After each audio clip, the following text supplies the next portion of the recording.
The silence out here in West Texas does not just sit, it weighs on you. It was high noon, the kind of heat that makes the air shimmer off the asphalt, but the chill that ran down my spine had nothing to do with the weather. I expected a welcome home. I expected a hug, maybe a warm meal waiting on the stove.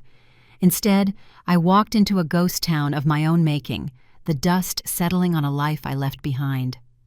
Then I heard it. A sound that did not belong to the wind or the livestock. It was a voice, sharp and cruel, coming from behind the barn. That was the moment the clock stopped, and the nightmare began. That useless woman is a waste of space. Those were the words that came out of my own son's mouth when I returned to the States after 8 years away. 8 years. Almost a decade without stepping foot on the land where I was born, without smelling the fresh coffee in the ranch kitchen, without hearing the roosters crow at dawn. But what I found that Saturday in November was not the home I left. It was something I could not have imagined even in my worst nightmares. I am Martha Sullivan. I am 60 years old, and this story I am going to tell you changed everything I thought I knew about my son, about forgiveness, and about how far evil can go when it dresses up as normal.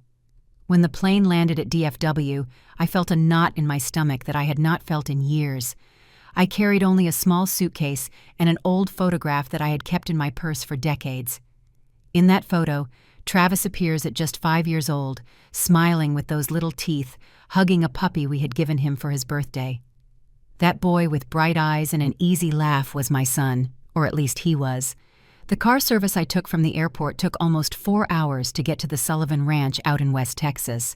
4 hours of dusty highways, of landscapes I recognized, but that at the same time seemed foreign to me, as if time had passed only for me and not for this place. When I arrived, the iron gate was rusted, the white paint of the main house was peeling off in chunks, and the garden my mother tended with so much love was full of weeds. Everything looked abandoned. I rang the bell. No one answered. I rang again. Silence. Then I heard a shout. A man's shout. It came from the back of the property, where we used to have the chicken coop and the corrals. My heart started beating faster. I walked around the house, dragging my suitcase through the dirt path. My shoes got covered in dust. The midday sun burned the back of my neck. And then I saw him. Travis. My son was standing in front of the old chicken coop, arms crossed, yelling at someone inside. He was wearing expensive clothes, a watch that shined under the sun, spotless leather boots. "I told you to clean all this up before dark," he shouted with a voice full of contempt that I had never heard from him. "If you do not finish, you stay here all night. Did you hear me?" There was no answer from inside the coop. "I am talking to you," he shouted again, kicking the wooden door hard. I approached slowly, without him seeing me, and then I heard something that froze my blood. A woman's voice, weak and broken. "Yes, yes, Travis. I am almost done." Travis let out a bitter laugh. "That girl is useless," he said out loud, as if talking to himself. 9 years married to her, and every day she becomes more useless. 9 years. 9 years married. That meant he had gotten married just a year before I left the country. I felt my legs shaking. "Travis," I said with a firm voice, although inside I was shattered. My son turned around abruptly, his eyes opened wide. For a second I saw something like fear cross his face, but he hid it quickly with a forced smile. "Mom?" he said, walking toward me with open arms. "What? What are you doing here?" I did not return the hug. "Who is in there?" I asked, pointing to the coop. Travis lowered his arms. His smile vanished. "No one important," he answered coldly. "Just Chloe. She is cleaning." "Chloe?" I repeated. "Your wife?" He nodded, as if it were the most normal thing in the world. "Why is she locked in a chicken coop?" I asked, feeling the rage starting to rise in my throat. "She is not locked in, Mom. She is working. Someone has to do things in this house." I walked toward the coop door. Travis tried to stop me, but I pushed him away with my arm. "Mom, wait. She is—" I opened the door, and what I saw broke my soul into 1,000 pieces. Chloe was sitting on the dirt floor, surrounded by feathers, chicken droppings, and rotten food scraps. She was wearing old, torn clothes, stained with grime. Her long dark hair was tangled, full of straw. Her hands were dirty, nails broken, and in her hands she held a handful of dry corn feed. She was bringing it to her mouth. She was eating raw animal feed as if it were her only option. When she saw me, her eyes filled with tears. She tried to stand up, but she was so weak she stumbled. "Mrs. Martha," she whispered with a broken voice, I did not know you were coming." I knelt in front of her. My knees touched the dirty ground. I did not care. "What has he done to you?" I asked her quietly, taking her hands in mine. She shook her head, tears falling down her dirty cheeks. "Nothing, ma'am. I was just cleaning, like always." "How long have you been in here?" She did not answer. She just looked down. Behind me, I heard Travis's voice. "Mom, it is not what it looks like. She exaggerates everything. She is dramatic. She has always been like that." I stood up and turned toward him. I looked him straight in the eye, and in that moment I saw a stranger. I did not see the boy in the photograph. I did not see the son I raised. I saw a man who had lost all humanity. "Come on, Chloe," I said firmly, extending my hand to her. "We are leaving." Chloe looked at me with fear. She looked at Travis, then she looked back at me. "Ma'am, I cannot. He is going to. We are leaving," I repeated. I took her hand. She was trembling. Travis took a step toward us. "Mom, you cannot take her. She is my wife. This is my house." I looked at him with a calm I did not feel. "This house is mine too, Travis, and this woman is coming with me." We left the coop. Chloe walked beside me, limping a little. I noticed bruises on her arms. Travis followed us, shouting, "You cannot do this. You are going to ruin everything. She is mine. She is my responsibility." I did not answer him. We went up to the house. I looked for the keys to the old sedan that was parked in the garage. Thank God it started. Chloe sat in the passenger seat, still trembling, still crying in silence. I started the engine. Travis banged on the window. "Mom, do not do this. You are going to regret it." I looked at him one last time through the glass. "No, son," I whispered. "The one who is going to regret this is you." And we drove out of there. During the drive to town, Chloe did not speak. She just cried. I did not speak either. I did not know what to say, but in my mind I was already drafting a plan that 2 hours later would leave my son paralyzed with terror. Because what I did that night was not revenge, it was justice. You know, we spend our lives building a home, thinking the walls will protect us, but sometimes the danger is sitting right at the dinner table. Have you ever been disappointed by someone you loved more than life itself? I drove for 20 minutes until we reached the center of town. My hands were shaking on the steering wheel. Chloe was still silent, staring out the window as if she could not believe she was out of that coupe. When we passed the town church, I saw her cross herself slowly. "Are you hungry?" I asked her gently. She nodded without looking at me. I parked in front of a small diner I recognized from years ago. Mrs. Betty, the owner, was still serving behind the counter. When she saw us enter, her eyes went wide, recognizing me. "Martha, is that you?" she asked with surprise. "Yes, Betty, it is me." "Oh, honey, how many years has it been? And who is this girl?" I looked at Chloe, who kept her head down, ashamed of her appearance. "She is my daughter-in-law," I said simply. "She needs something hot to eat." Betty asked no more questions. She prepared us some chicken soup with vegetables, biscuits, and grilled cheese. She also brought a large glass of iced tea. Chloe ate slowly at first, as if she were afraid someone was going to take the plate away. Then she began to eat faster, hands shaking. I saw tears falling onto her food, but she did not stop eating. "Easy, child," I said, putting my hand over hers. "Eat all you want. No one is going to rush you." She looked at me with those eyes full of sadness and gratitude. "Thank you, Mrs. Martha," she whispered. "It has been a long time since I ate something like this." I felt my heart break again. "How long?" She looked down. "I do not know. Maybe 2 weeks. Travis says I have to earn my food, that if I do not work well, I do not deserve to eat at the table." I closed my eyes. I took a deep breath. I needed to stay calm. "And your family?" I asked. "Do they know how he treats you?"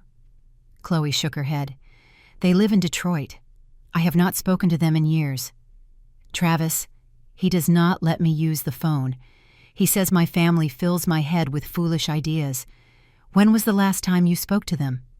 About 6 years ago, she answered with a broken voice. My mom called for my birthday.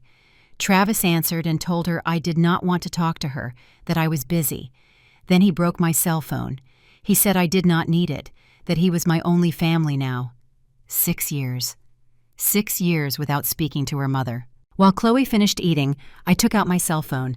I had to act fast. I could not lose time. First, I called the nearest hospital. Good afternoon. This is Martha Sullivan. I need to bring a person in for an urgent, complete medical checkup. I suspect malnutrition and possible injuries from abuse. The receptionist gave me instructions immediately. Then I dialed another number, a number I had kept for years, back when a lawyer acquaintance had helped me with some ranch papers. Attorney Henderson, I said when he answered. This is Martha Sullivan. I need your help. It is urgent. Mrs. Sullivan, what is wrong? I explained everything in a low voice so Chloe would not hear. The coop, the torn clothes, the dry corn, the bruises, the isolation. There was silence on the other end of the line. Mrs. Sullivan, Attorney Henderson said finally with a serious voice, what you are describing are felonies. We are talking about domestic violence, unlawful imprisonment, abuse. Are you sure you want to proceed legally against your own son? I looked at Chloe. She was cleaning the plate with a piece of biscuit, getting every last drop of soup. Completely sure, I answered. What do I need to do? First, take her to the hospital. Get a medical record of everything. Photographs of the injuries, blood tests, psychological evaluation if possible. I will take care of preparing a formal complaint. I am going to need your statement and hers. And if she is afraid to testify? That is why we are going to do this right, calmly, with respect. But, Mrs. Sullivan, if what you tell me is true, your son could face several years in prison. I know, I said, and it is exactly what he deserves. I hung up the phone. Chloe was looking at me with eyes wide open. Mrs. Martha, what are you going to do? What I should have done a long time ago. I answered. Come on, I am taking you to the hospital. No, please, she said with panic. If Travis finds out, he is going to— Travis is never going to do anything to you again, I interrupted firmly. I promise you. At the hospital, the doctor who examined her was an older man with a kind but professional look. When he finished the exam, he called me aside. Mrs. Sullivan, this young woman has multiple bruises in different stages of healing. That means the beating has been constant for months, maybe years. She has signs of severe malnutrition, dehydration, and— He stopped. It seemed hard for him to say what came next. She has old fractures in 2 ribs that were never treated properly, and scars on her back that seem to be from blunt objects. I felt the room spinning. How long do you think she has been suffering this? The doctor shook his head. It is hard to know exactly, but based on the state of the scars and fractures, I would say at least 3 or 4 years. While I was away, living my life in another country, trying to forget the conflict with my son, Chloe was being tortured in my own house. The doctor continued, I am going to make a full medical report with photographs and analysis. This is legal evidence. Do you plan to report this? I am already doing it, I answered. That night, after Chloe was admitted to the hospital for observation and rehydration, I met with Attorney Henderson at his office. I handed him all the information, the medical report, the photographs I had taken of the Coop myself, my written testimony of what I had witnessed. This is enough to start an investigation, the lawyer said. But I need you to understand something, Mrs. Sullivan. When I file this complaint with the district attorney, there is no turning back. They are going to arrest your son. I understand perfectly, I said without hesitation. Are you sure? I took out the old photograph from my purse, the one of the 5-year-old boy hugging the puppy. I put it on the desk. That was my son, I said. A sweet, affectionate boy, full of light. I do not know when he became the monster I saw today. Maybe it was my fault for leaving. Maybe it was things I will never know. But that man I found today beating and humiliating his wife, that is not my son, and I am not going to protect him. Attorney Henderson nodded with respect. We will proceed then. It was 9 at night when Attorney Henderson and I presented ourselves at the sheriff's office. We carried the complete dossier, medical report, photographs, testimonies, evidence. The deputy who attended us reviewed everything carefully. Her face grew more serious with every page she read. "This is very grave," she said finally. "We are going to issue an immediate arrest warrant. Do you have the current address of the aggressor?" I gave her the ranch address. "He lives there. He is my son." The deputy looked at me with understanding. "I understand this must be very difficult for you, ma'am." The difficult part was seeing that girl eating chicken feed in a coop. I answered, "This is the right thing." At 11 o'clock at night, my phone rang. It was an unknown number. I answered. "Mom." It was Travis's voice, but he no longer sounded arrogant or cold. He sounded terrified. "What did you do? The police are here. They say I have a warrant for my arrest. This is a mistake." "It is not a mistake, Travis," I said calmly. "It is justice. You cannot do this to me. I am your son. That is exactly why I am doing it," I answered, "because I still have hope that someday you will understand what you did. And maybe, just maybe, you will become the man you could have been again. Mom, please do not let them take me. I beg you." I closed my eyes. Tears began to fall. "I am sorry, son, but I cannot save you from the consequences of your own actions." I hung up the phone, and I cried. I cried for the boy who hugged puppies. I cried for the mother who did not know how to see him become a monster. I cried for Chloe and for all the women who suffer in silence. But I did not regret it, because sometimes true love means saying no more. Sometimes the hardest thing isn't standing up to an enemy, it's standing up to your own blood. But looking the other way isn't love, folks. It's just permission. That night I could not sleep. I stayed in a small motel in town, lying on a bed that smelled of lavender and loneliness. The phone kept ringing. It was Travis, calling again and again from the station. I did not answer. In the darkness of that room, memories began to arrive like waves. Memories from 8 years ago. Memories of the day I left Texas and swore never to return. The year was 2016. I was 52 years old. My husband, Robert, had passed away just 6 months earlier from a sudden heart attack. I was not even done processing his absence when everything began to crumble. Travis was 24 years old back then. He had just finished college. He had studied business administration and returned to the ranch with big ideas and an even bigger ego. "Mom, this ranch is in ruins," he told me one July afternoon while reviewing the ledgers in his father's study. "Dad ran it like it was the 50s. We need to modernize." "Your father did the best he could," I defended. "Thanks to him, we always had food to eat. We had food, yes, but nothing else. Look at this place, Mom. Half the land is uncultivated. The hands are old men who do not produce anymore. There is no technology, no vision. There is dignity," I said. "There is respect. Your father always treated the people who worked here well." Travis let out a dry laugh. "Respect does not pay the debts, Mom." That was the first sign, but I was so lost in my own grief that I did not see it. In the following weeks, Travis began to make changes. He fired old Tom, the foreman who had worked with us for 30 years. He fired the women who helped in the kitchen. He hired new people, younger, whom he could pay less. "It is efficiency, Mom," he said. "It is how business is done now." I tried to stop him, but he had the legal power. Robert had left the ranch in both our names, half mine, half Travis's. And in every important decision, Travis threatened to sell his share if I did not support him. "If you do not trust me, I sell my half, and you are left alone running this," he said. "That is what you want." And I gave in, over and over again, because he was my son, because I had just lost my husband, because I was tired. Then, in October of that year, Travis arrived one afternoon with a girl. "Mom, I want you to meet Chloe," he said with a smile I had not seen on him in months. "She is my girlfriend." Chloe was beautiful. She was 22, long dark hair, expressive eyes, a shy smile. She wore a simple pale pink dress and white sandals. "Nice to meet you, Mrs. Sullivan," she said with a soft voice, extending her hand. "The pleasure is mine, dear," I replied, shaking her hand. Something about her I liked immediately. There was a genuine sweetness in her look, an innocence that reminded me of myself when I was young. During dinner, Chloe told me she was studying nursing, that she came from a humble family in Detroit, that her parents worked in a factory, and she was the first to go to college. Travis and I met at a coffee shop, she said, looking at him with loving eyes. I was studying for an exam, and he sat at the next table.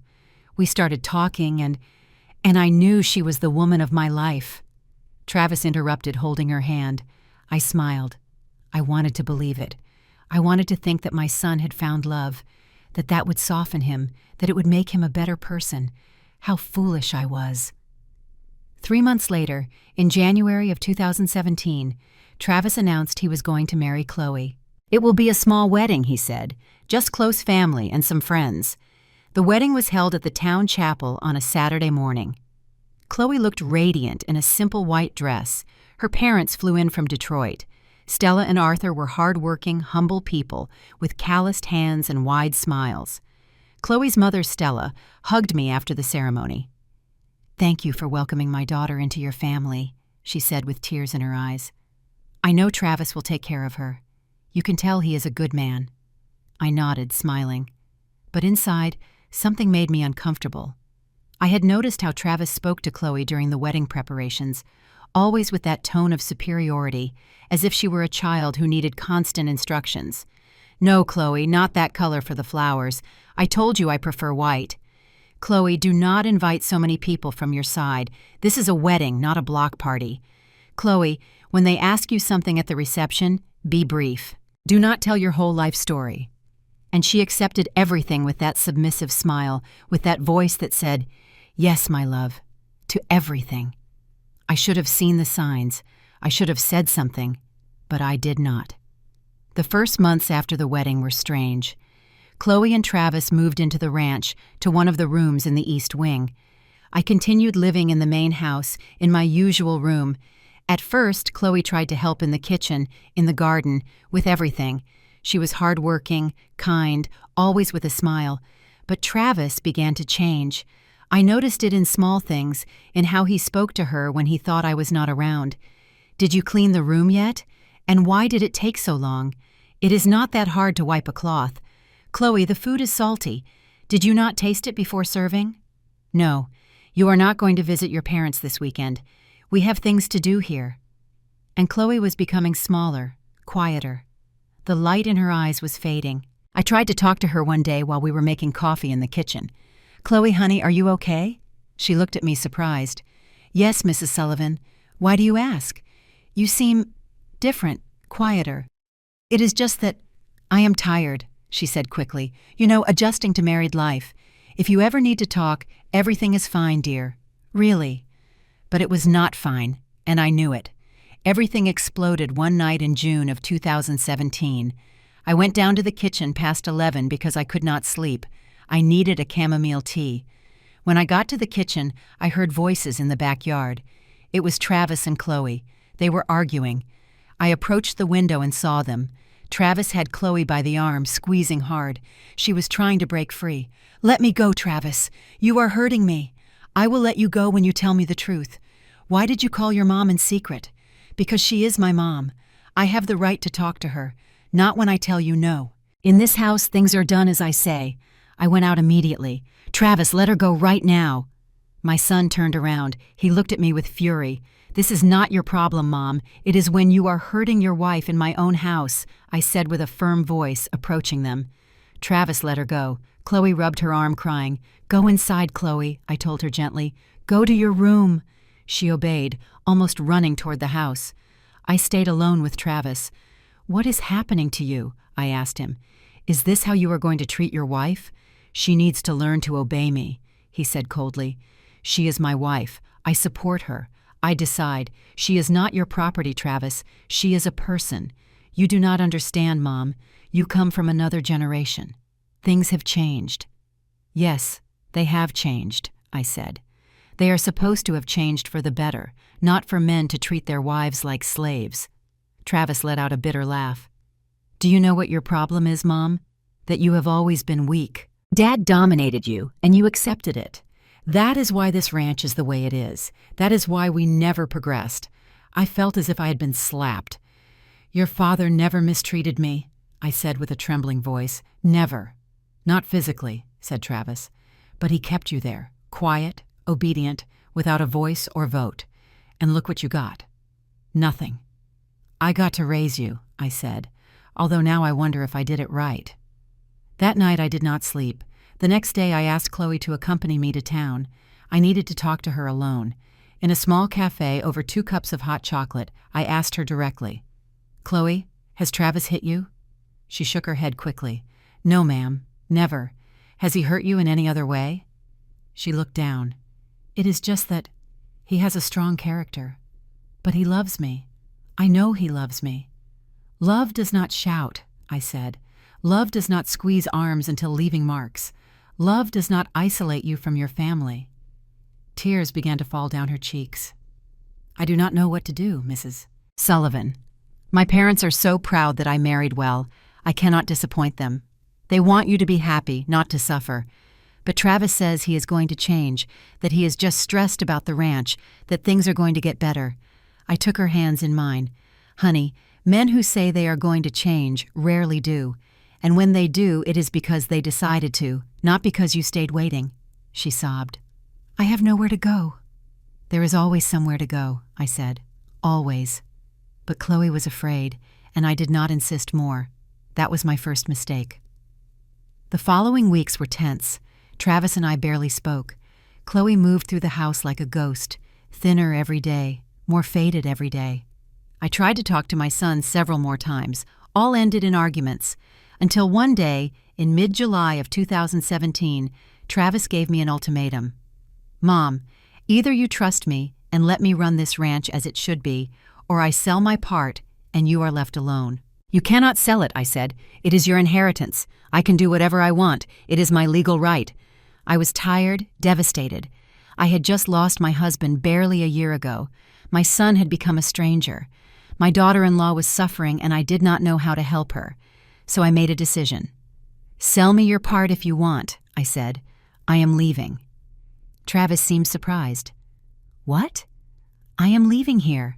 I am leaving the country. You keep the ranch. Do what you want with it. Where are you going to go?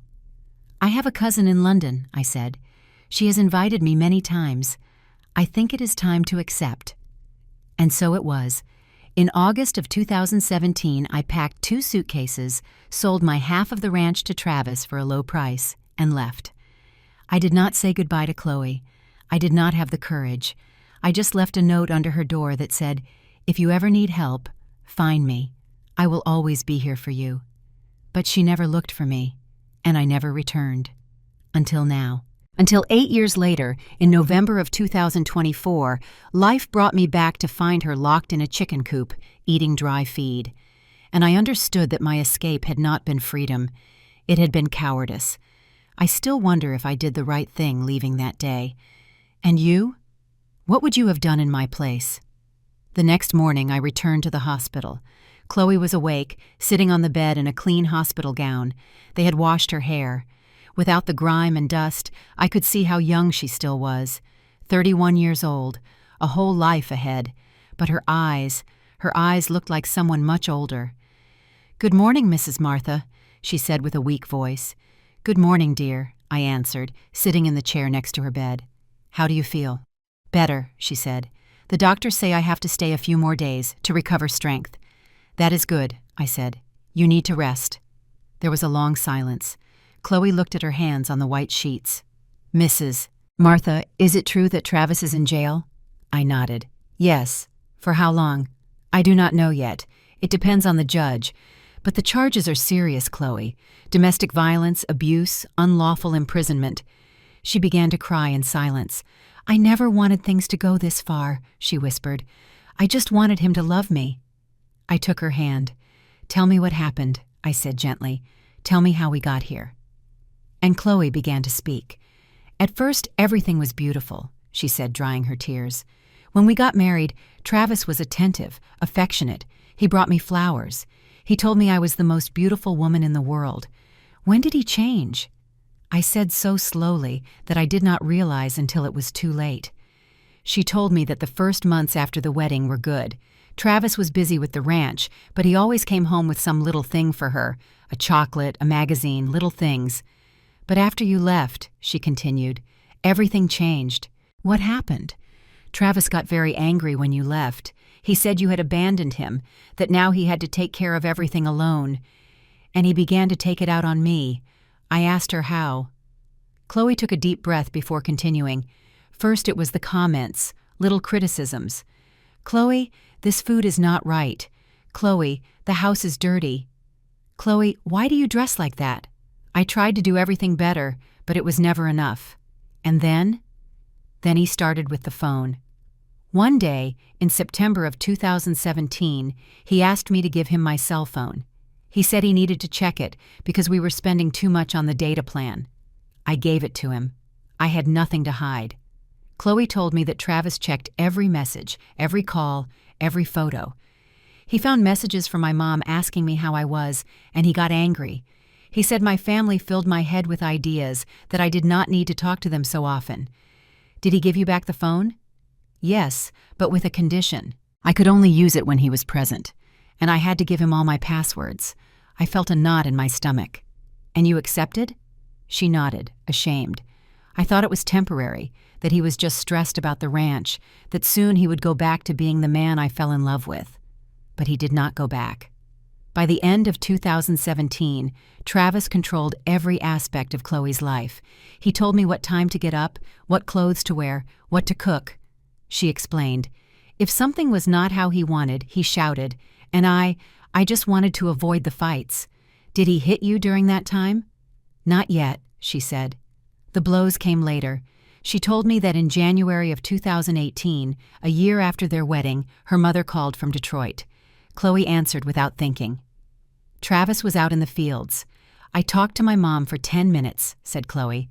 I told her I was fine, that everything was perfect. I did not want to worry her. But when I hung up, I saw Travis standing in the doorway. He had come back early. What did he do? He snatched the phone from my hands. He smashed it against the floor. It broke into pieces. And then he slapped me. Chloe touched her cheek, as if she could still feel that first blow. He told me I was a liar, that I had disobeyed his rule of not talking to my family without his permission. He told me that if I did something like that again, I was going to regret it. And did you do it? Did you talk to them again? I could not, she whispered. I had no phone. And Travis never took me to town. I was trapped. The following months were a slow nightmare. Travis began to isolate her completely. They no longer went out together. They no longer received visitors. If anyone arrived at the ranch, Chloe had to stay in her room. Once the town vet came to check some vaccines for the cattle, Chloe recounted, I tried to get close to say hello. Travis pulled me by the arm and took me back inside. He locked me in the room with a key. He said he could not trust me. How long did he keep you locked up? 3 hours, until the vet left. By 2019, 2 years after the wedding, Chloe had lost contact with the entire outside world.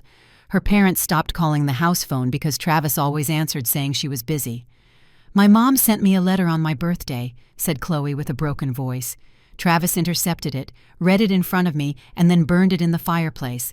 He said my family did not love me anymore, that only he loved me. And you believed him? I started to believe him, she admitted.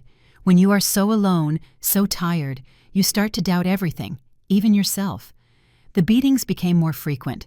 At first it was a slap every now and then, she explained. Then shoves, then kicks. Travis said it was my fault, that if I were a better wife, he would not have to correct me. No one noticed. There were no employees at the ranch. Travis had fired everyone, she said. He said we did not need people, that he and I could handle everything alone, but in reality, he only wanted me working.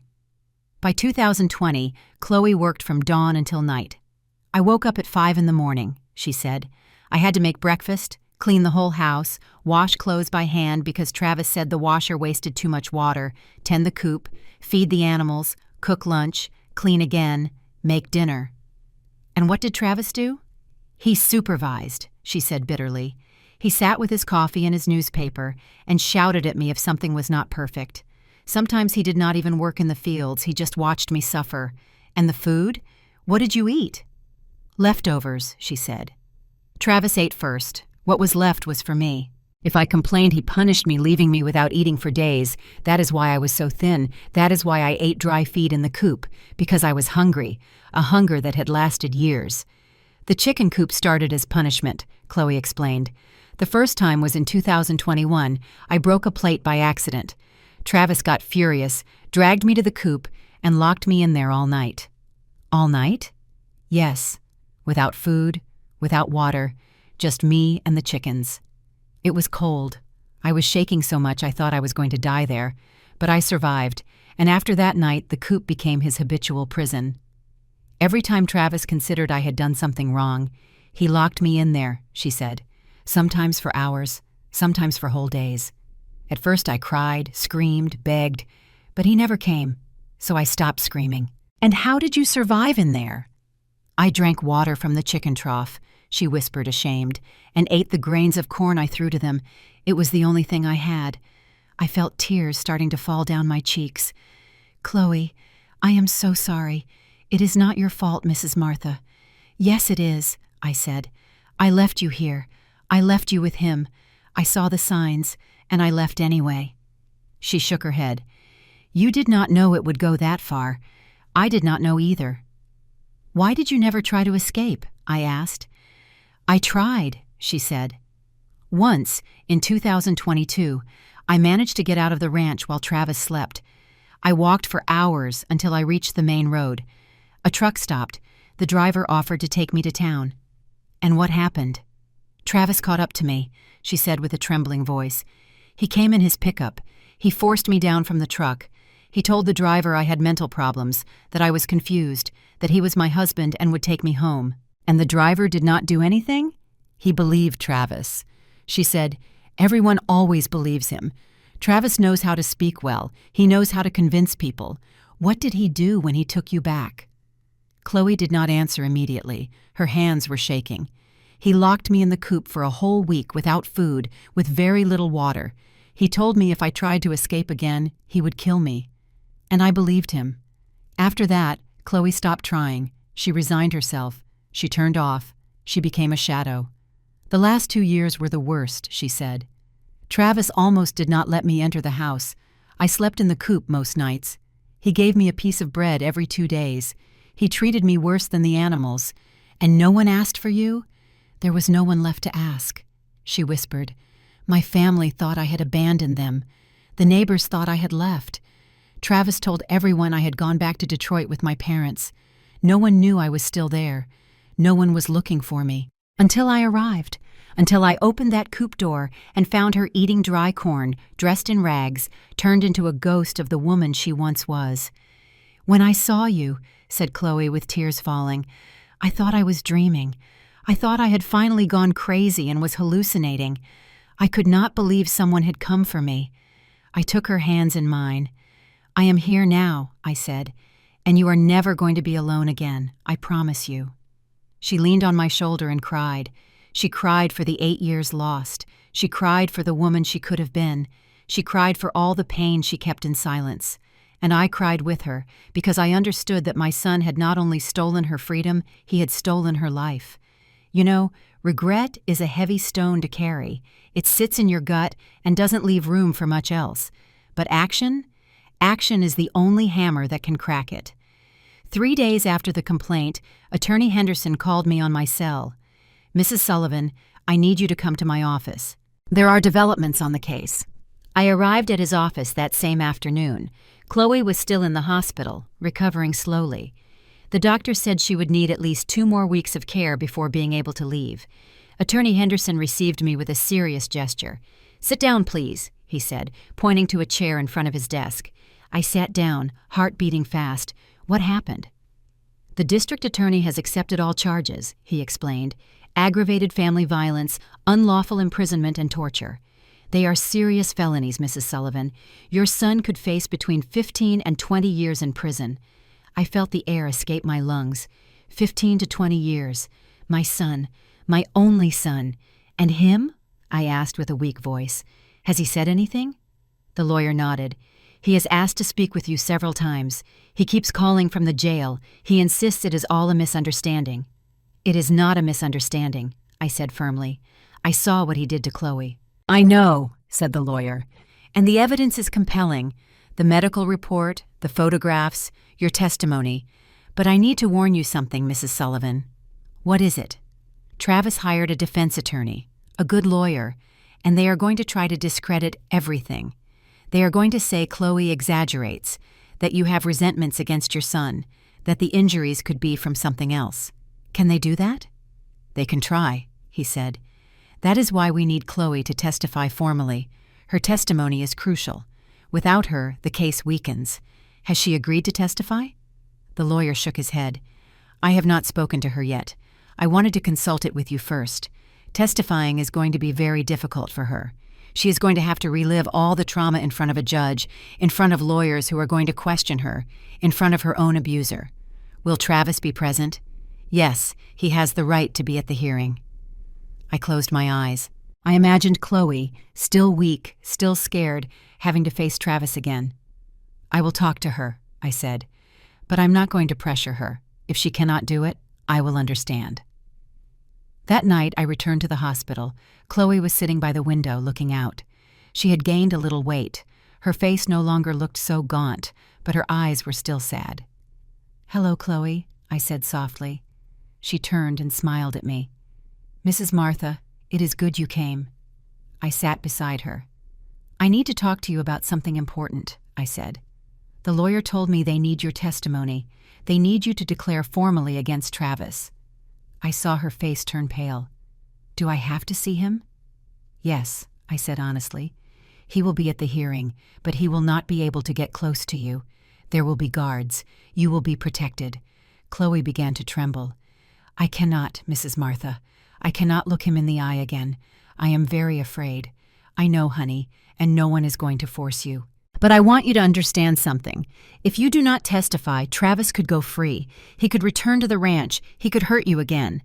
She closed her eyes, breathing deep. Do you think I can do it? I think you are stronger than you think, I said. You survived 8 years of hell. This is just one day, a few hours, and I am going to be there with you. You will not be alone. Chloe kept silent for several minutes. Finally, she nodded. I will do it, she whispered. Not for me, but for all the women who are going through the same thing and have no voice. I took her hand and squeezed it hard. You are very brave, Chloe. The hearing was scheduled for the following Monday. That Sunday, I went to visit Travis at the jail. I did not want to go. Every part of me resisted, but I needed to see him. I needed to look him in the eye one last time before the trial. The visiting room was cold and gray. There were metal tables bolted to the floor, uncomfortable chairs, and a smell of disinfectant mixed with sweat. I waited for 20 minutes until they brought him. Travis entered with a beige inmate uniform, hands cuffed, hair messy. He had lost weight. He had deep circles under his eyes. He no longer looked like the arrogant man I found yelling at Chloe in the coop. He looked broken. He sat in front of me. He did not smile. Mom, he said with a hoarse voice, thanks for coming. I did not answer. I know you are angry, he continued.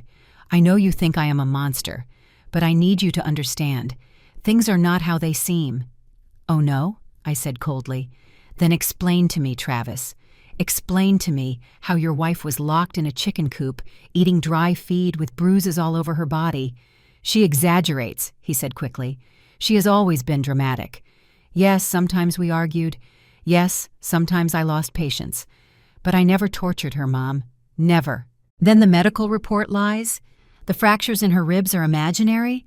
The scars on her back are invented? Travis looked down. It was an accident, he murmured. She fell. She fell? I repeated, feeling the rage rising in my throat. How many times did she fall, Travis? 10? 20? 50? You do not understand, Mom. You do not know how hard it has been for me. Running the ranch alone, without your help, without Dad, all the weight on my shoulders. And you decided to take it out on a defenseless woman, I said, a woman who loved you, a woman who trusted you. I loved her too, he shouted, standing up abruptly. A guard approached immediately. Sit down, ordered the guard with a firm voice. Travis obeyed, breathing heavily.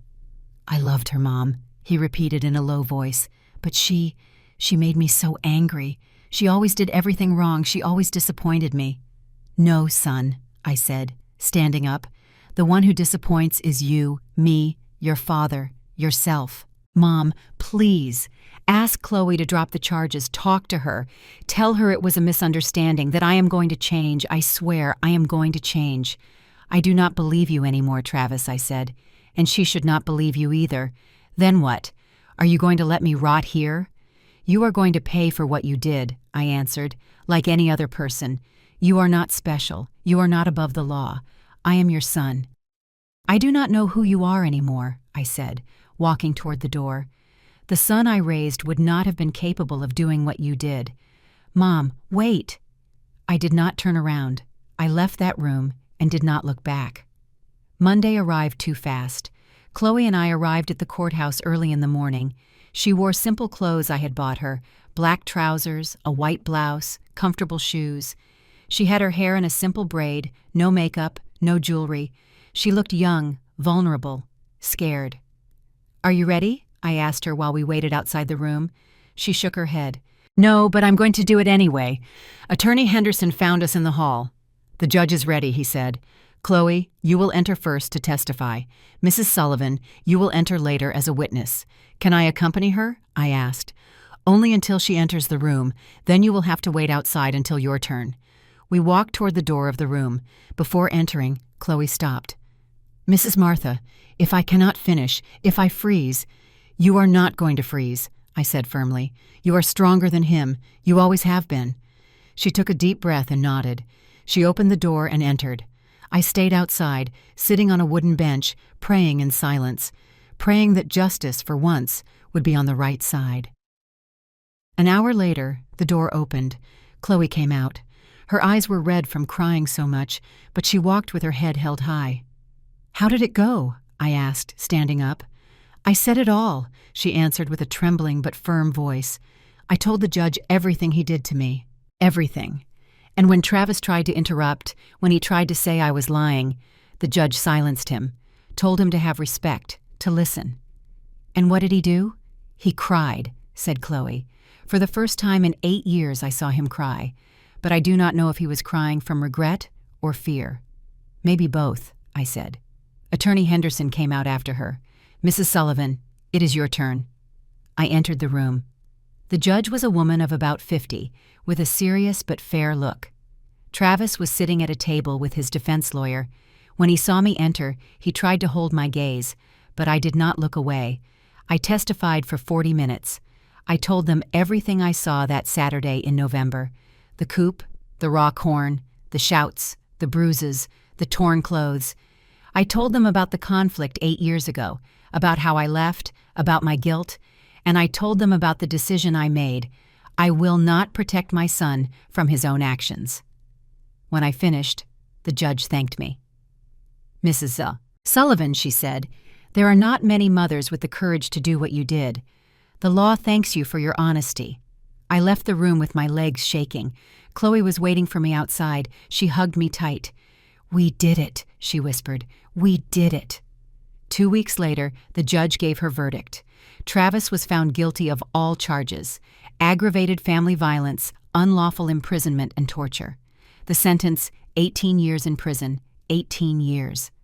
When Attorney Henderson gave me the news by phone, I did not feel joy. I felt relief and sadness, because my son was not free. But he did not deserve to be either. I still wonder if I did the right thing reporting him. And you? What would you have done in my place? It's strange, you know, how justice doesn't feel like a victory parade. It feels quiet, like the calm after a storm that tore the roof off. After the sentence, Chloe and I returned to the ranch. It was a December afternoon. The air smelled of damp earth and promises of rain. When the car crossed the rusted gate, Chloe tensed up. "Are you okay?" I asked her. She nodded, but her hands were trembling on her lap. "It is strange," she said with a low voice, coming back here but without him. "I understand," I said. "If you want, we can look for another place. You do not have to stay here if it brings bad memories." Chloe looked out the window. She observed the main house, the neglected garden, the empty corrals. "No," she said finally. "I do not want this place to keep the bad memories. I want to fill it with new things, with good things." I smiled. "Then that is what we will do." The first days were difficult. Chloe could not sleep in the room she had shared with Travis. She could not even pass near it without her legs shaking.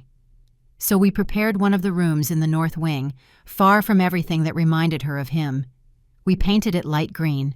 We bought new sheets, white curtains, and a small vase for the window. Chloe chose wildflowers from the field and put them in fresh water every morning. "I like waking up and seeing something beautiful," she told me one day. For years, the first thing I saw when waking up was fear. Now I want to see beauty. We also had to deal with the chicken coop. One Saturday morning, Chloe woke up determined. "I want to burn the coop," she said during breakfast. I looked at her surprised. "Are you sure?" "Completely," she answered. "I do not want it to exist anymore. I want to see it turn into ashes."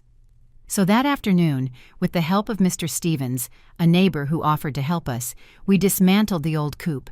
We took the chickens out and put them in a new pen we built in another part of the property. Then carefully and under supervision, we burned the wooden structure. Chloe stood there watching the flames. She did not cry. She did not say anything. She just watched until everything turned into smoke and ash. "It is over," she whispered when the fire went out. "It no longer has power over me." Little by little, Chloe began to heal. Physically, her body recovered well. She had gained healthy weight. Her hair shone again. The wounds had scarred. But emotionally, that took more time. There were good days where she laughed while we cooked together or while we tended the garden plants. And there were bad days where she stayed in her room all day, without speaking, looking out the window with empty eyes. One night, after one of those difficult days, I went to her room. "Can I come in?" I asked from the door. "Come in, Mrs. Martha." I entered and sat on the edge of her bed. "Do you want to talk about what happened today?" She shook her head first. Then, after a long silence, she began to speak. Sometimes I still hear him," she said with a broken voice. "I hear his voice yelling at me, telling me I am useless, telling me I am worth nothing. And although I know he is in jail, although I know he cannot hurt me, the voice is still there." In my head, I took her hand. "Those voices are going to take time to leave," I said. "But every day that passes, they will become weaker. I promise you." "How do you know?" "Because I also have voices," I admitted. "Voices that tell me I am a bad mother, that I should have seen what was happening, that I should have protected you better. You saved me, Mrs. Martha." "I arrived late," I said, "but I am here now, and we are going to silence those voices together." In January, I encouraged Chloe to call her parents. So much time had passed, almost 6 years, without speaking to them. She was afraid. "What if they are angry with me?" she asked. "What if they blame me for not asking for help?" "They are not going to blame you," I assured her. "They are going to love you because you are their daughter." Finally, one Sunday afternoon, she dialed the number. I stayed by her side while she waited for them to answer. After 3 rings, she heard her mother's voice. "Hello? Mom?"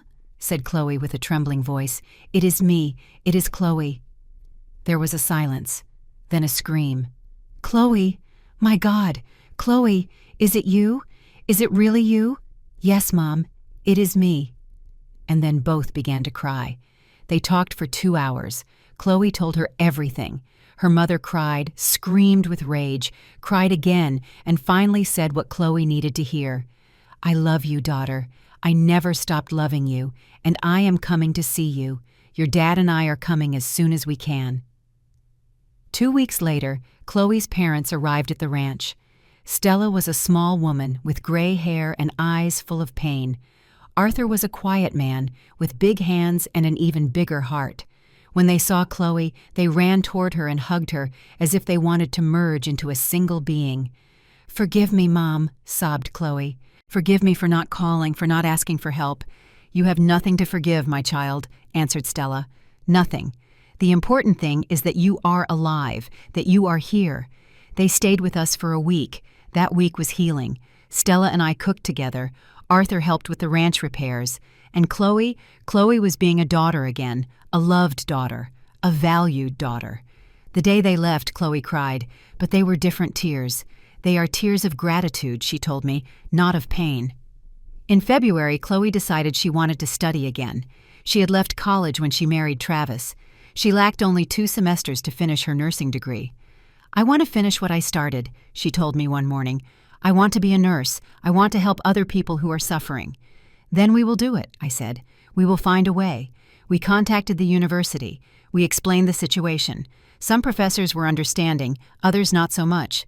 But finally, after several meetings, they allowed her to re-enroll. "I will have to repeat some subjects," said Chloe, "and I do not know if I can pay the tuition." "I will help you," I offered. "No, Mrs. Martha. You have already done too much. I want to do it," I insisted. "Please, let me help you." She accepted, with tears in her eyes. In March, Chloe started classes again. She traveled 3 times a week. At first, she was afraid of being alone on the road, of seeing unknown people, of being in open spaces without me. But little by little, she started feeling safer. Today, I talked to a classmate. She told me one afternoon with a shy smile. Her name is Gabriella. She is very kind. She invited me to study with her next week. "And are you going to go?" "I think so," she said. "It scares me a little, but I want to try." Seeing Chloe rebuild her social life, her confidence, her identity, was like seeing a withered flower open up again under the sun. One day in April, Chloe received a letter. It was from the prison, from Travis. When I saw the envelope, I felt my stomach turn. "Do you want me to open it first?" I asked her. "No," said Chloe with a firm voice. "I will do it." She sat in the garden, under the shade of a tree, and opened the letter. I stayed close, in case she needed me. She read in silence for several minutes. Then she folded the letter, put it back in the envelope, and looked at me. "What does it say?" I asked. "It says he is sorry," she answered calmly. "It says he has been going to therapy in jail, that he is working on himself, that he understands the damage he did to me, that if someday I can forgive him, he would be grateful. And you? What do you feel?" Chloe looked at the letter in her hands. "I do not know," she admitted. "Part of me wants to believe him. Part of me hopes he really changes. But another part knows it is no longer my problem. His change is his responsibility, not mine." "You are right," I said. "You do not have to forgive him if you do not want to. And if someday you decide to do it, it will be on your terms, not his." Chloe nodded. "I am not going to answer this letter," she said. "At least not now, maybe someday. But right now I need to focus on me, on healing, on living." That afternoon, Chloe planted a rose bush in the garden. "It is to remind me," she said while digging the dirt, "that even things that have thorns can create beauty." By May, the ranch had changed completely. The garden bloomed, the walls were painted, the corrals were full of life. We had hired 2 hands from town to help us with the heavy work. And Chloe no longer walked with her head down. She walked upright, with dignity, with strength. One night, while we were having dinner together, she told me something I will never forget. "Mrs. Martha, thank you." "Why do you thank me?" "For not giving up on me," she said. "For believing I was worth saving." "You were always worth it, Chloe," I answered. "Always." She smiled, and in that smile I saw the woman who was emerging from the ashes of her past, strong, free, alive. Healing isn't a straight line, folks.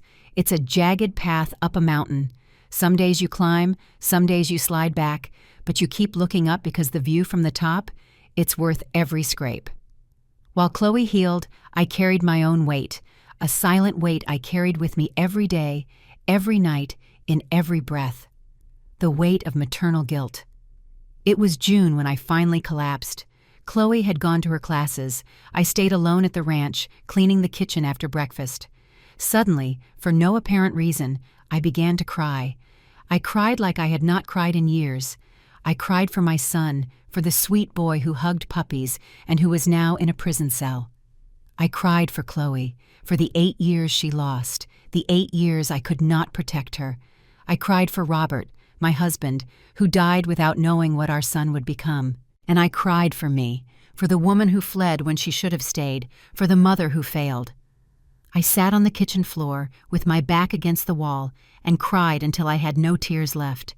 When Chloe returned that afternoon and found me like that, she got scared. "Mrs. Martha? What happened? Are you okay?" I could not answer her immediately. She knelt in front of me and took my hands. "Tell me," she said gently, "please." And then, for the first time, I told her everything I had kept inside. "I feel responsible," I told her with a broken voice, "for everything, for how Travis turned out, for not having stopped him in time, for having left you here alone with him. It is not your fault, Mrs. Martha." "Yes, it is," I insisted. "I am his mother. I was supposed to teach him to be a good man, to respect women, to be compassionate. But I failed. Somewhere along the way, I failed." Chloe squeezed my hands. "You did not fail. Travis made his own decisions. You did not hit me. You did not lock me up. He did all that, not you. But I raised him," I said. "I fed him, I clothed him, I took him to school, I taught him to pray. At what moment did he stop listening? At what moment did he break?" "I do not know," admitted Chloe. "But what I do know is that you did the right thing when you returned. Many mothers would have protected their children no matter what they did. You chose justice. You chose to protect me." "But he is my son," I whispered. "My only son. And he is in jail because of me." "No," said Chloe firmly. "He is in jail because of his fault, because of his actions, because of his decisions." I wanted to believe her, but the weight was still there. That night, when Chloe went to sleep, I took out an old box from my bedroom closet. It was a shoebox full of photographs of Travis in different stages of his life. Travis newborn, wrapped in a yellow blanket. Travis at 3 years old, with a birthday cake full of candles. Travis at 7, on his first day of school. Travis at 10, throwing a football in the yard. Travis at 15, serious, starting to look like a man. Travis at 20, graduating from college. In every photograph I looked for signs, clues, hints of what would come later, but I did not find them. I only saw a normal boy, a common young man, someone who could have been anything. When did he change? Was it gradual or sudden? Was there a specific moment when he stopped being my son and became that? I had no answers, and maybe I never would. The next morning, I decided I needed professional help. I asked Attorney Henderson to recommend a therapist.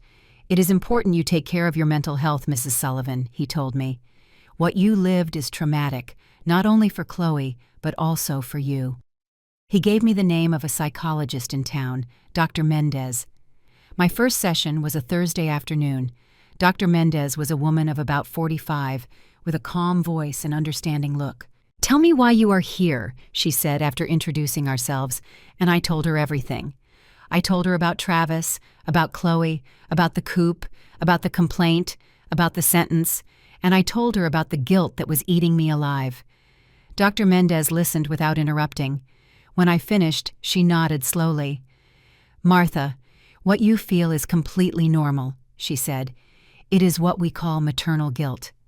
Many mothers feel they are responsible for everything their children do or do not do.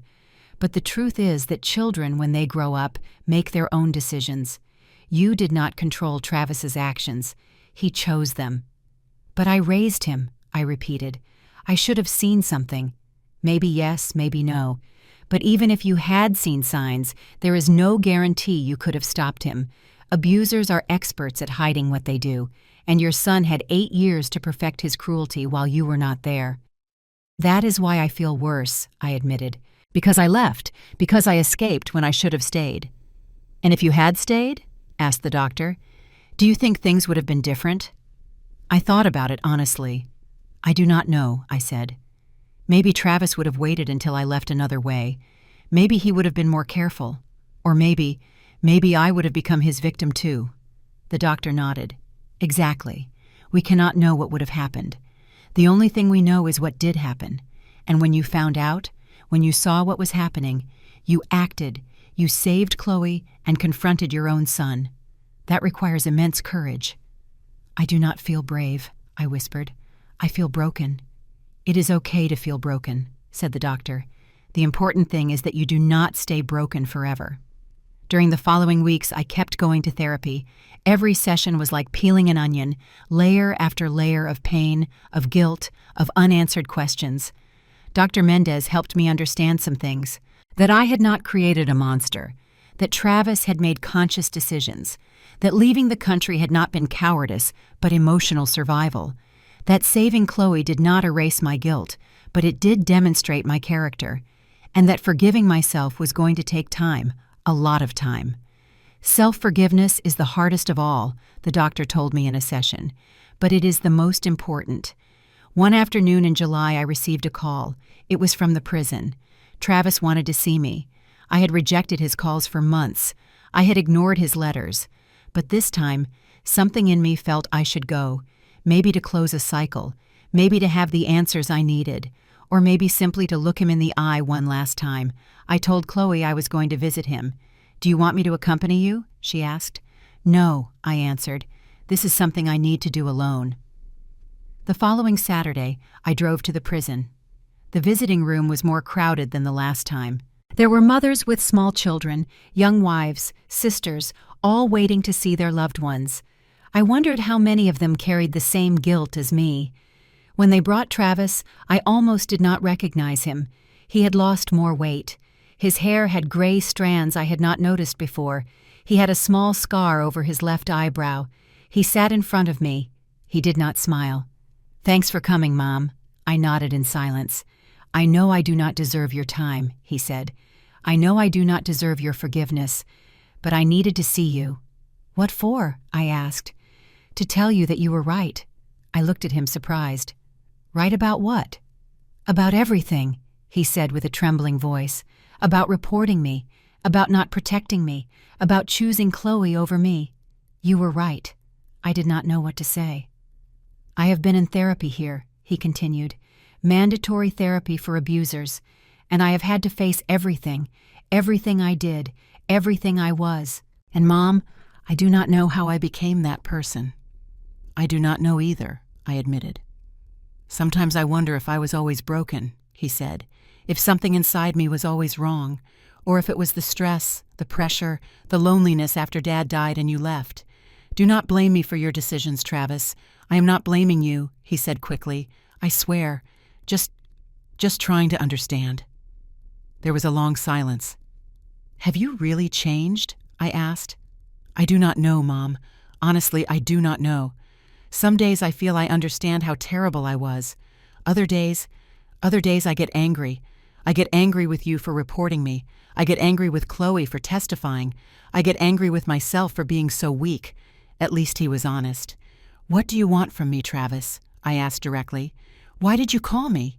He looked up. His eyes were wet. "I want you to know I regret disappointing you," he said. "I regret not having been the son you deserved. I regret having destroyed everything Dad and you built. And I regret having become the worst version of myself." "I regret it too," I said. "I regret not having seen you change. I regret not having intervened before. I regret many things. Do you think someday you will be able to forgive me?" The question hung in the air between us. "I do not know," I answered honestly. "Maybe, someday, but not today." Travis nodded, accepting my answer. "It is okay," he said. "I understand." We stayed in silence for the last minutes of the visit. When the guard announced time was up, Travis stood up. "Thanks for coming, Mom. Take care, Travis." I left that room feeling strange. I did not feel relief. I did not feel closure. I just felt tiredness, a deep tiredness. When I returned to the ranch, Chloe was waiting for me in the garden. "How did it go?" she asked. "Difficult," I answered. "But necessary? Did he say something important?" "He said he regrets it," I answered. "I do not know if I believe him, but at least he said it." Chloe nodded. "And you? How do you feel?" I sat on a garden bench. Chloe sat beside me. "I feel tired," I admitted. "Tired of carrying so much guilt.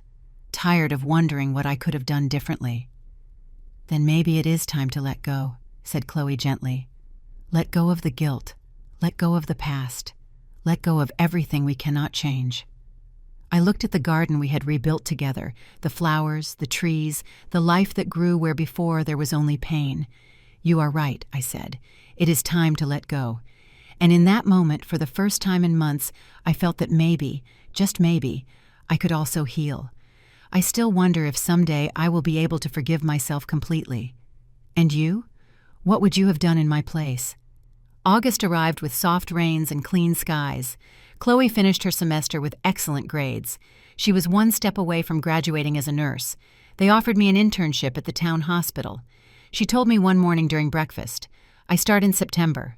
"That is wonderful, honey," I answered, genuinely proud. "Mrs. Martha, I have been thinking about something," she said, with that voice she used when she had something important to say. "Tell me. When I graduate, when I have a stable job, I want to buy your part of the ranch." I looked at her surprised. "What? You have done so much for me," she continued. "You saved my life, you gave me a home, you helped me study, and I want you to know I do not depend on your charity. I want to work. I want to pay my own way." I felt a lump in my throat. "Chloe, this ranch is as much yours as mine. But legally it is not," she said, "and I want it to be. I want us to build something together, something that is ours." I extended my hand over the table and took hers. "Then we will do it," I said. "When you are ready, no rush." She smiled, and in that smile I saw the future we both deserved. In September, Chloe started her internship. She worked 3 days a week at the hospital, attending patients, learning, growing. One Friday afternoon, she came home with bright eyes. "Today I attended a woman," she told me. "She arrived with bruises on her arms. She said she had fallen. But I recognized the lie because I said the same thing for years." "What did you do?" "I spoke to her in private," said Chloe. "I told her that if she needed help, there were people who could support her. I gave her phone numbers, of shelters, of lawyers, and she cried, she answered, and she thanked me. I do not know if she is going to ask for help, but at least now she knows she can do it." In that moment, I understood that Chloe's pain had not been in vain. It had become her purpose. By October, the ranch was completely transformed. It was no longer the abandoned and sad place I found last November. It was a home. Chloe and I worked together in the garden every morning. We had hired more employees. The land production had improved. One afternoon, while we were picking vegetables from the garden, Chloe told me something I did not expect. "Do you know what day it is today, Mrs. Martha?" "What day? It has been a year since you returned, a year since you opened that Coop door." I stopped. I had not realized. 1 year, 12 months since I found Chloe eating dry feed, 12 months since I reported my son, 12 months since everything changed. "How do you feel?" I asked her. Chloe looked at the sky. The afternoon sun shone on her face. "Free?" she said simply. "I feel free." In November, we received news from Travis. His lawyer informed us that he had requested we not try to visit him anymore. "He says he needs time to work on himself," explained the lawyer. "That contact with you is complicated for his process." Chloe and I looked at each other. "It is okay," I said. "I will respect his decision." "Me too," added Chloe. And so we closed that door. Not with rage, not with pain, simply with acceptance. Travis had his path. We had ours. By December, Chloe officially graduated as a nurse. The ceremony was small but beautiful. Her parents traveled from Detroit. I was in the front row. When they called her to the stage and handed her her degree, we all stood up and applauded. Chloe was crying with happiness. That night, we celebrated at the ranch with a special dinner. Stella cooked a big roast, Arthur brought music, and we all danced under the stars.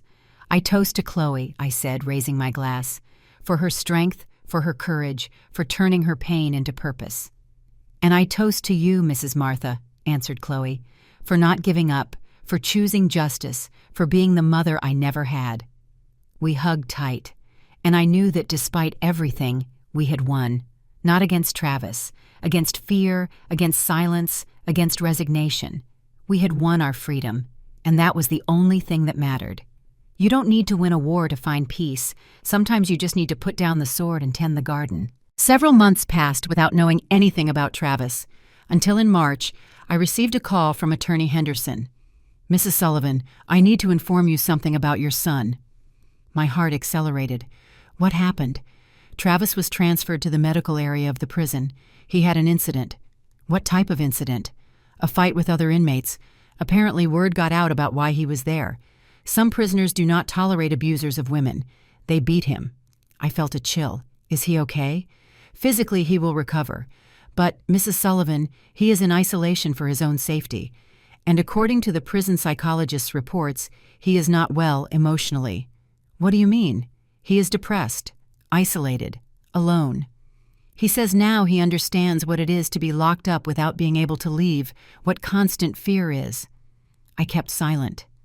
Irony or justice? I asked in a low voice. Maybe both, answered the lawyer. I did not go to visit him. I know it sounds cruel, but I had learned something important in therapy.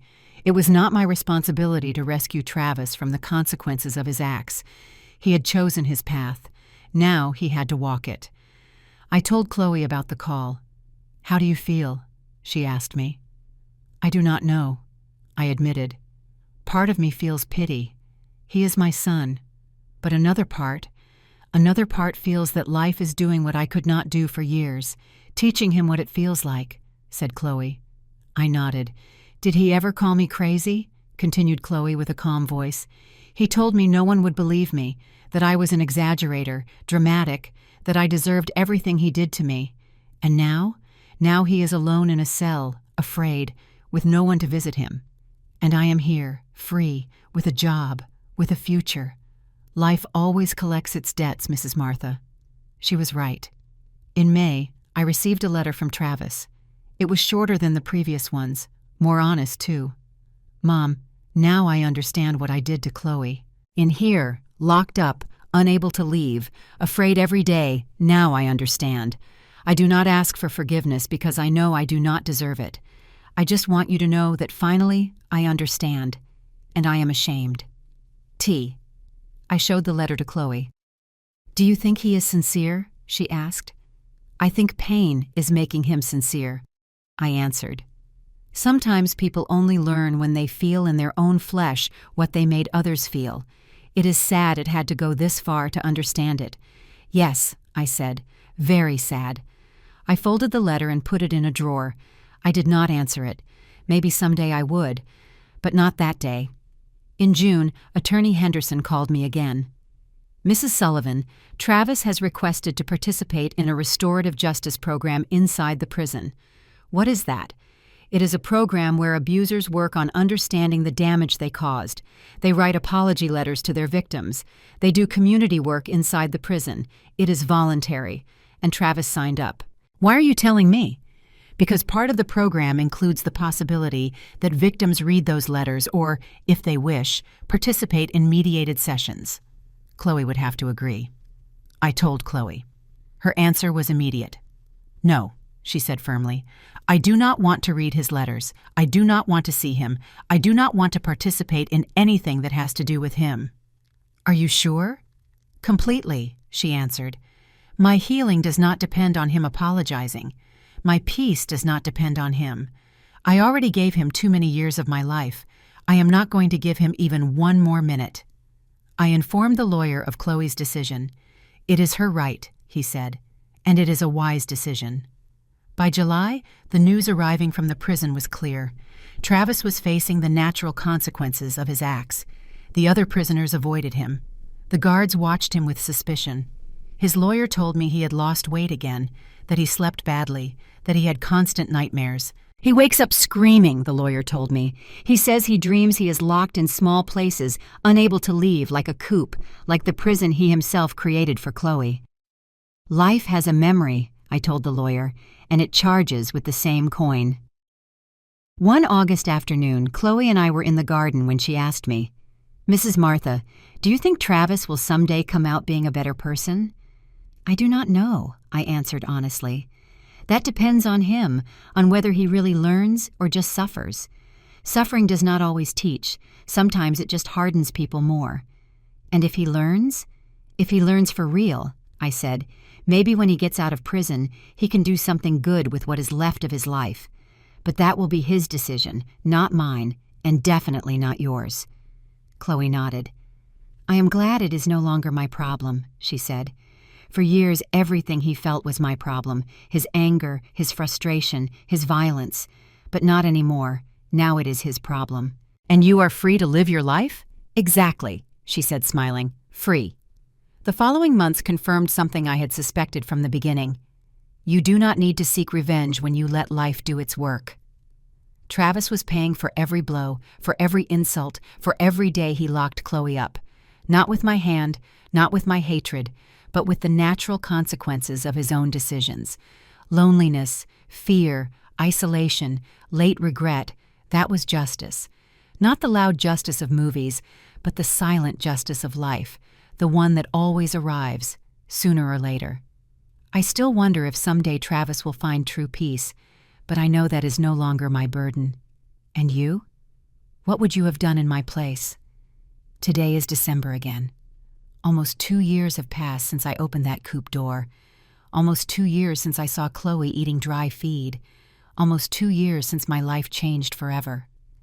I am sitting in the ranch garden, watching the sun set behind the mountains. Chloe is beside me, knitting a scarf for the winter. She is 31 now. She works as a nurse at the town hospital. The patients adore her. Her colleagues respect her. She no longer walks with her head down. She no longer trembles when someone raises their voice. She no longer apologizes for existing. "What are you thinking about, Mrs. Martha?" she asks me without stopping knitting. "About everything," I answer. "About how we got here. About everything that happened. Do you regret anything?" "About many things," I admit. "About having left 8 years ago. About not having seen the signs in time. About not having protected you better." "But you saved me when I needed it most," says Chloe. "That is what matters." "And you?" I ask her. "Do you regret anything?" She thinks a moment. "I regret having taken so long to believe I deserved something better," she answers. "But I do not regret having survived, nor being here now." I smile. "You are wise for your age. Pain makes you wise," she says. Although I would prefer not to have had to learn that way. Last week, Chloe signed the papers. The ranch is now officially ours, half mine, half hers, as it should be. "This is more than a house," she told me while signing. "It is our testimony that you can rebuild, that you can start over." And she is right. This ranch that was once the scene of so much pain is now a symbol of hope. We have turned the place where the coop was into a wildflower garden, a garden that blooms every spring, like a promise that life always finds a way to be reborn. A month ago, Chloe met someone, a doctor from the hospital. His name is Dr. Matthew. He is kind, respectful, patient. The first time she brought him home, I observed him carefully. I observed how he spoke to her, how he treated her, how he looked at her. And I saw respect. I saw tenderness. I saw a man who saw her as a complete human being, not as property. "What do you think of him?" Chloe asked me after Matthew left. "I think you deserve someone like that," I answered. "Someone who values you, who respects you, who never raises his hand or voice against you." "I am afraid," she admitted. "Afraid to trust again, to believe again." "It is normal to be afraid," I said, "but do not let fear steal the possibility of being happy. Give yourself the chance. And if something does not feel right, walk away. Now you know how to recognize the signs." She nodded. "This time will be different," she said. "Because I am different. Of Travis we know little. He is still in prison. He has 16 years left still. He no longer writes letters. He no longer asks for visits.